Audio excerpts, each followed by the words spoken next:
এই পুরো পথ পরিক্রমায় কেউ যদি সকলকে বাদ দিয়ে মুষ্টিমেয় সংকীর্ণ কৃতিত্ব দাবি করেন তাহলে তারা অভ্যুত্থানের সাথে যথেষ্ট ন্যায় বিচার করবেন না, তার পরিণতিও তাদের ভোগ করতে হবে।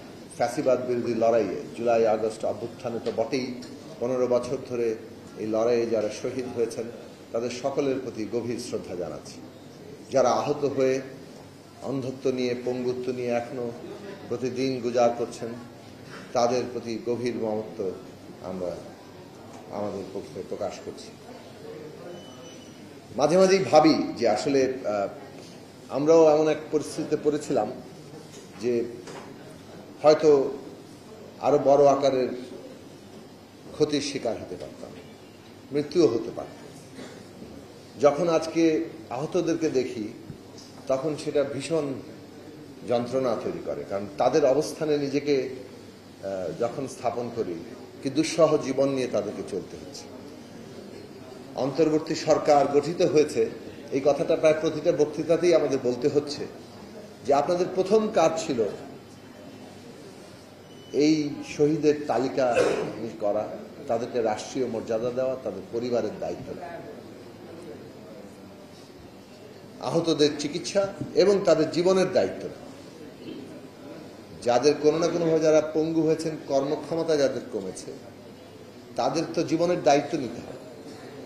এই বিষয়টি কালকেও আমাদের একটা সমাবেশ ছিল, গণসমাবেশ, সেখানেও শহীদ পরিবার থেকে তোলা হয়েছে।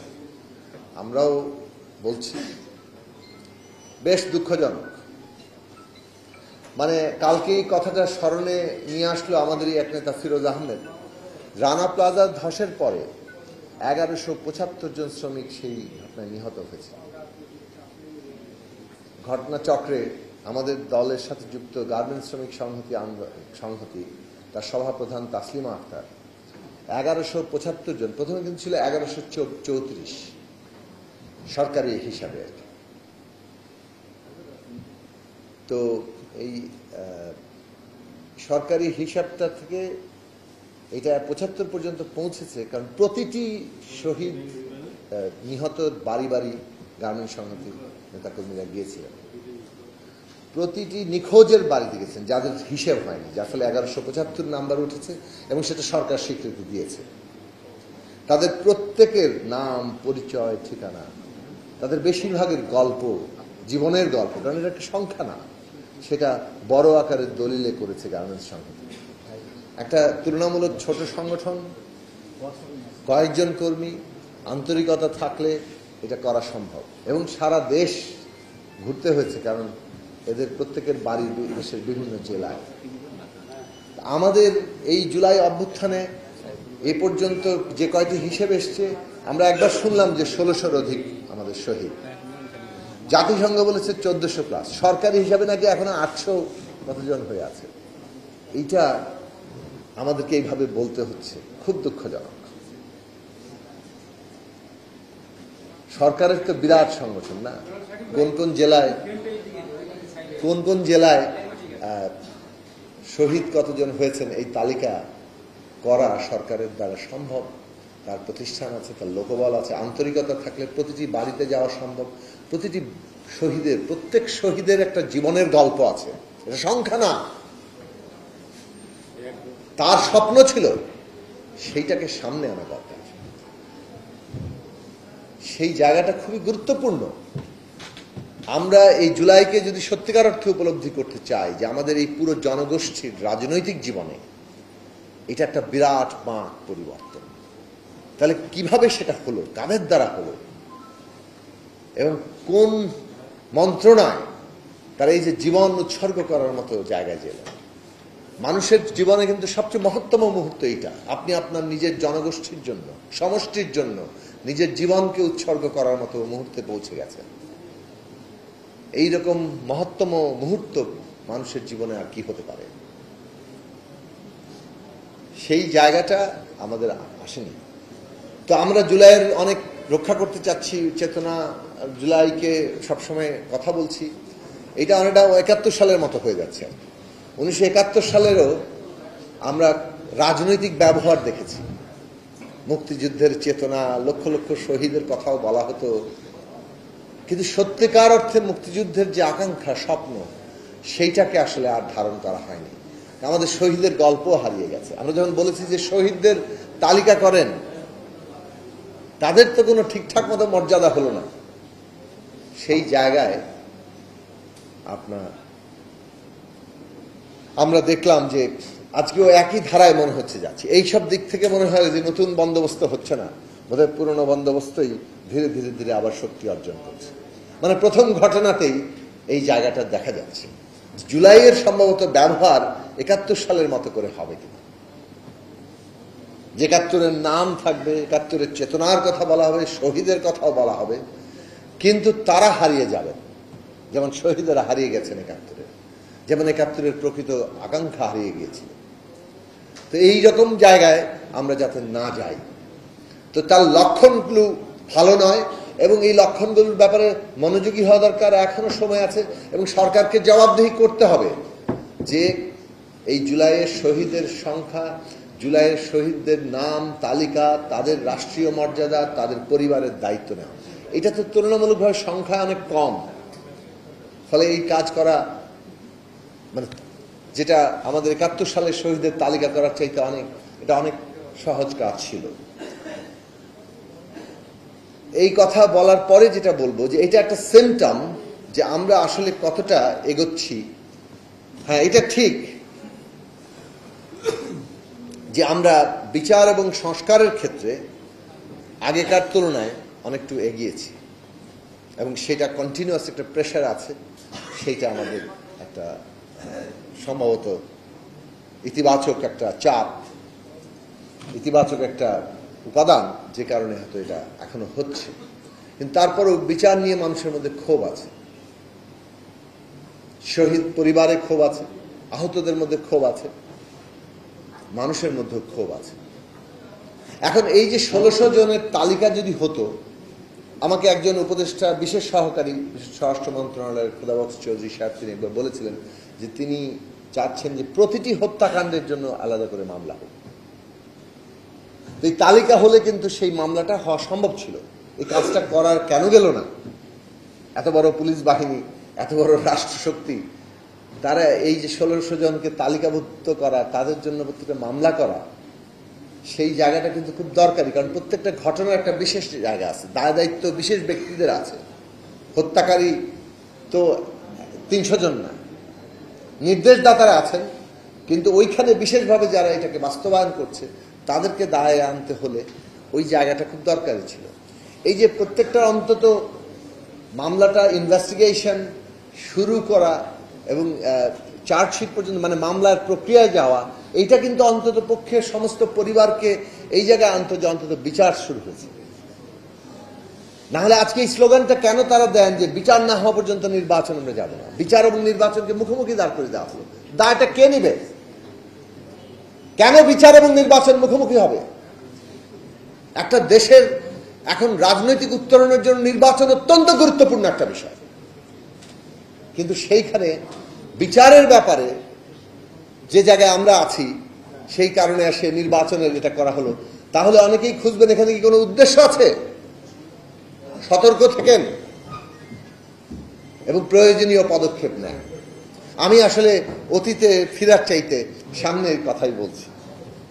হ্যাঁ, বিরাট চাপ ছিল বলে আমরা সংস্কারে আছি, সংস্কার নিয়ে আলোচনা হয়েছে এবং আমরা ন্যূনতম জাতীয় ঐক্যমত্য তৈরি করতে একটা জায়গায় পৌঁছেছি।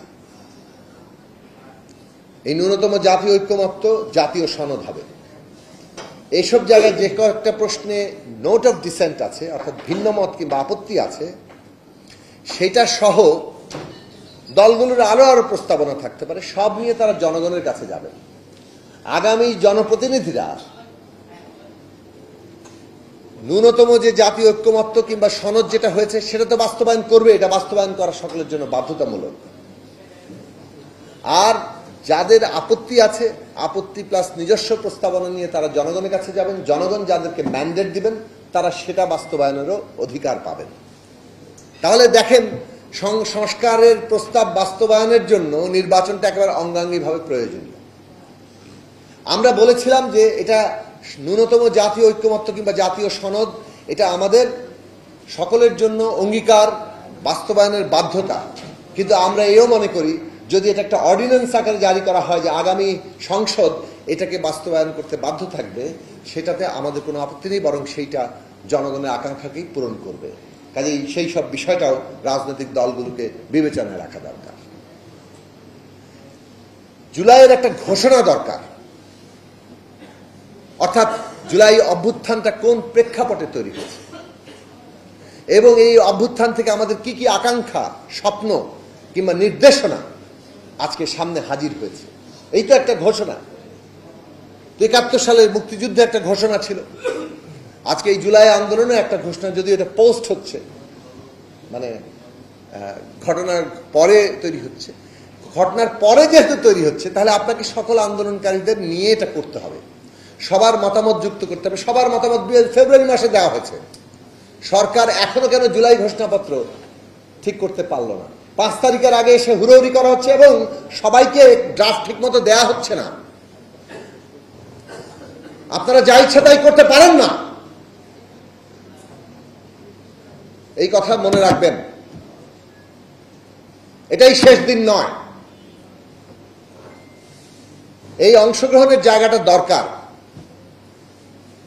তো জুলাই ঘোষণাপত্র যেহেতু এটা আন্দোলনের ভেতর থেকে একটি পক্ষ কিংবা একটি দল কিংবা একজন ব্যক্তি দিয়ে দেননি, ফলে আন্দোলনকারী সকলের সম্মতের ভিত্তিতে করতে হবে, তাহলে সবাইকে যুক্ত করতে হবে এবং সেই যুক্ত করার কাজগুলো আপনাদের দায়িত্ব। এই সব রাজনৈতিক কাজ করা অন্তর্বর্তী সরকারের প্রধান কাজ ছিল। কিন্তু আজকে আমরা বলতে বাধ্য হচ্ছি, 5ই আগস্ট 2024 যে সিদ্ধান্ত হয়েছিল সেনা ভবনে কিংবা এমনকি বঙ্গভবনে, যে বৈষম্য বিরোধী ছাত্র আন্দোলন, যারা এই ছাত্র গণ অভ্যুত্থানের ছাত্রদের অগ্রণী ভূমিকার একটা নেতৃত্বকারী শক্তি, তাদের প্রতিনিধিদের সাথে আলোচনার ভিত্তিতে পরবর্তী রাজনৈতিক করণীয় ঠিক হবে। কিন্তু তারাই এককভাবে সিদ্ধান্ত নেবেন সেরকমটাও এমন কথা ছিল না। রাজনৈতিক দলগুলো এককভাবে সিদ্ধান্ত নেবে সেরকম কোনো কথা ছিল না। সবাই মিলে আমরা সিদ্ধান্ত নিব সেই কথাটা ছিল। সবাই মিলে সিদ্ধান্ত কতটা নেওয়া হয়েছে, এই সরকার গঠন কিভাবে হবে, ফ্যাসিবাদী ব্যবস্থা বিলোপ করতে হলে কি কি করতে হবে, এবং সেটা ওই মুহূর্তেই জরুরি। 6, 7, 8 প্রতিটি দিন, প্রতিটি মুহূর্ত গুরুত্বপূর্ণ ছিল। যে কোনো অভ্যুত্থান কিংবা বিপ্লবের পরে ওই সময়টা খুব গুরুত্বপূর্ণ। আপনি যা ওই 24 ঘন্টা, 48 ঘন্টা, 72 ঘন্টার মধ্যে করতে পারেন, যা 90 ঘন্টার মধ্যে করতে পারেন, তা 1 মাস পরে, 1 বছর পরে করতে পারেন না। সুতরাং ওই মুহূর্তে সকল আন্দোলনকারী শক্তির মতামতের ভিত্তিতে করণীয় ঠিক করার জন্য যে প্রয়োজনীয় বসা, সেটা বসা হয়নি। এমনকি অন্তর্বর্তী সরকার গঠনের পরও অন্তর্বর্তী সরকার রাজনৈতিক পক্ষগুলো নিয়ে রাজনৈতিক গতিমুখ কোন দিকে হবে সেই বিষয়ে কথা বলেনি। 13ই আগস্ট তারা প্রথম ডেকেছেন 15ই আগস্টের পরিণতি কি হবে সেটা নিয়ে আলোচনা করার জন্য। আমরা বলেছি রাজনৈতিক কাউন্সিল করেন, জাতীয় রাজনৈতিক কাউন্সিল করেন, আপনারা সেটা করেননি। এই সব কিছু এই অভ্যুত্থানের অর্জনের এক একটা ফাঁক। এই ফাঁকগুলো আমাদেরকে ভবিষ্যতে ভোগাবে। আমরা এর পরও এত সত্ত্বেও বারবার বলেছি যে এইখানে ন্যূনতম জাতীয় ঐক্যমত্য রক্ষা করতে হবে। কারণ একটা ফ্যাসিবাদী ব্যবস্থা বিলোপ করে একটা গণতান্ত্রিক ব্যবস্থা শেষ করছে। ভাই আর 1 মিনিট, নাহলে হঠাৎ করে শেষ করে ফেললে খারাপ দেখায়। আমি আপনি দিয়েছেন দেখেছি। ফ্যাসিবাদী ব্যবস্থা বিলোপ করে একটা গণতান্ত্রিক ব্যবস্থা নির্মাণ আমাদের করতে হবে। একটা গণতান্ত্রিক ব্যবস্থা নির্মাণ করার মানে হচ্ছে, যেটা এখন নির্মিত হয়নি, গণতান্ত্রিক ব্যবস্থায় প্রতিযোগিতা, প্রতিদ্বন্দ্বিতা থাকবে, ফলে দ্বন্দ্ব সংঘাত থাকে, কিন্তু সেটা মীমাংসার পথটা ওই গণতান্ত্রিক ব্যবস্থাতেই সম্ভব। কিন্তু যে ব্যবস্থা এখনো নির্মিত হয়নি, সেখানে যদি আমরা এখন দ্বন্দ্ব সংঘাত করি, তাহলে পতিত ফ্যাসিস্টরা এর সুবিধা নেবে এবং তার দেশি বিদেশি সমস্ত প্রভুরা এটার সুবিধা নেবে। কাজে আমাদের ন্যূনতম জাতীয় ঐক্যমত্য রক্ষা করা দরকার। এই কথা গত 24 আগস্ট থেকে এখন পর্যন্ত প্রতি মুহূর্তে আমরা বলছি, এবং আমাদের বিচার, সংস্কার, নির্বাচন, এই 3-এর রোডম্যাপ নিয়ে কোন রকম বিভ্রান্তি সৃষ্টির চেষ্টা জাতীয় স্বার্থের বিরুদ্ধে দাঁড়াবে এবং তাদের বিষয়ে সতর্ক থাকা দরকার। প্রত্যেকের মনে রাখা দরকার, ক্রেডিটবাজি চলছে। হ্যাঁ, ক্রেডিটবাজি বেশি দিন টেকে না। আবেগের উপরে দাঁড়িয়ে থাকা রাজনীতিও বেশি দিন টেকে না। প্রত্যেকের এটা মনে রাখা দরকার, বাংলাদেশটা শেখ হাসিনার ফ্যাসিবাদী শাসন বিশেষভাবে 11 সালে যখন তিনি ত্রয়োদশ সংশোধনী বাতিল করে পঞ্চদশ সংশোধনী করলেন, তার পর থেকে এটা যে একটা ফ্যাসিস্ট সরকার হতে যাচ্ছে এটা পরিষ্কার হয়েছে। এবং তারপর থেকে যত লড়াই হয়েছে, এই লড়াই বাংলাদেশের মানুষকে বারুদের স্তূপে পরিণত করেছিল। কেবল ক্ষোভে বারুদের স্তূপ নয়, প্রতিটি স্লোগান আজকে যা দেওয়া হচ্ছে তা রাজনৈতিকভাবে তোলা হয়েছে। বাংলাদেশের রাষ্ট্রের গণতান্ত্রিক রূপান্তর দরকার, গণতান্ত্রিক সংবিধান দরকার, নতুন একটা সামাজিক রাজনৈতিক চুক্তি দরকার, জাতীয় সনদ দরকার, নতুন রাজনৈতিক বন্দোবস্ত দরকার। প্রত্যেকটা প্রশ্ন বাংলাদেশের মানুষের এই রাজনৈতিক সংগ্রাম থেকে উঠেছে। আজকে সেইটা নিয়ে আমরা এগোচ্ছি। এই এগিয়ে যাওয়া মনে রাখা দরকার সকলের সম্মিলিত ফল। রাজনৈতিক দলের সংগ্রামের ভিত্তিতে বারুদের স্তূপ তৈরি হয়েছে, আর ছাত্ররা আত্মাহুতি দিয়ে সেখানে স্ফুলিঙ্গ হিসাবে দাবানল সৃষ্টি করেছে।